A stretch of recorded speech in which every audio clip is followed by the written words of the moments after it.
2 through 3s and F&M bullets to rip through tissue. Better say your last goodbyes, cause your fam gon' miss you. A shooting star, so them headshots is not gon' miss you. A young coach, so I'm playing games with her mental. Back with another reaction. This time it's Tupac Shakur. God has cursed me to see what life should be like. This is an Ed Gordon interview. Let's get into it. Man, I know. I've been in a position. It's out of our control. It's not like he wants to kill. He just doesn't want to die. You know what I'm saying? It's that situation when you got we are living in a war zone. It's not as easy as these people are making us think that they just got some criminal ass black kids with guns. It's not like that. We live in hell. We live in the gutter. We got us stacked up 80 deep in one building. You know, by the time you get out your house, you strapped to protect yourself. Because you living in the same community that the police is carrying rifles and riot gear. They need them riot, excuse my language, I'm so sorry. The same reasons they need the riot hat, the riot jacket, the flak jacket, the double vest, the 9mm Glocks with extra bullets, the tear gas, the mace, all that. Who do you think the police is using that against? Dogs? So we fighting the same villains that they fight in the street. But instead of them seeing us fighting villains in the street, we all villains. Is your generation the one that is picking up for where the Panthers left off, saying, all right, enough is enough? The generation before us forgot about the fight. We're picking it back up. Not only forgot about the fight, forgot about us. Yes, and we're picking it back up. But at this level, all we're trying to do is unite. And right now, as a year, we got 1 million people that's listening. Now we can tell them something. Now we can try to get them that way, and we might lose some. We might gain some, but we would never even have that audience had we not said what was real. You know what I'm saying? And the main thing for us to remember is that the same crime element that white people are scared of, black people are scared of. The same crime element that white people fear, we fear. So we defend ourselves from the same crime element that they scared of. You know what I'm saying? While they waiting for legislation to pass and everything, we next door to the killer. We next door to him, you know, because we up in the projects where it's 80 in the building. All them killers that they letting out, they right there in that building.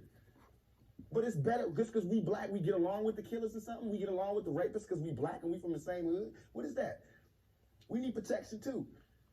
Finally, I want to ask you about something that someone else asked you in the interview, and I thought the answer was interesting because I think it speaks to you and your generation a lot. Someone said, where do you see Tupac 10 years from now?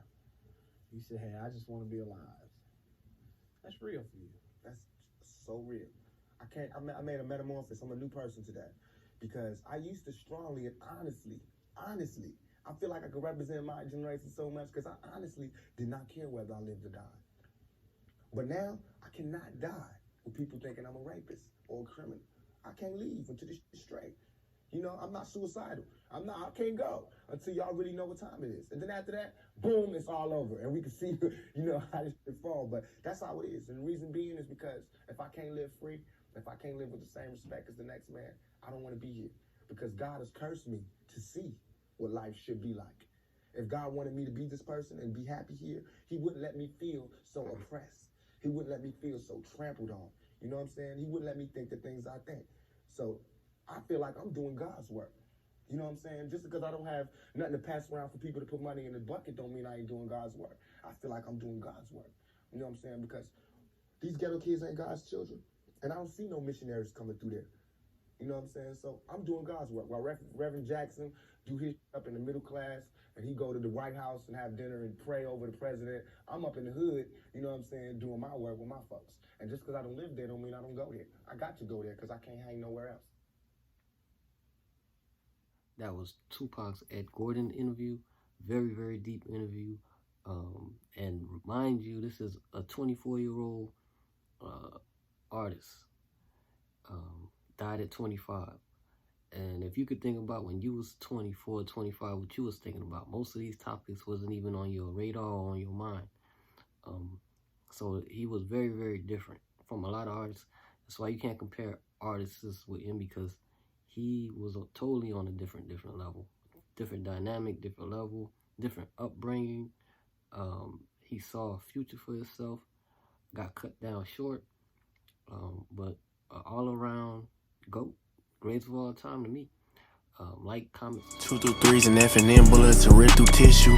Better say your last goodbyes, cause your fam gon' miss you. A shooting star, so them headshots is not gon' miss you. A young coach, so I'm playing games with her mental.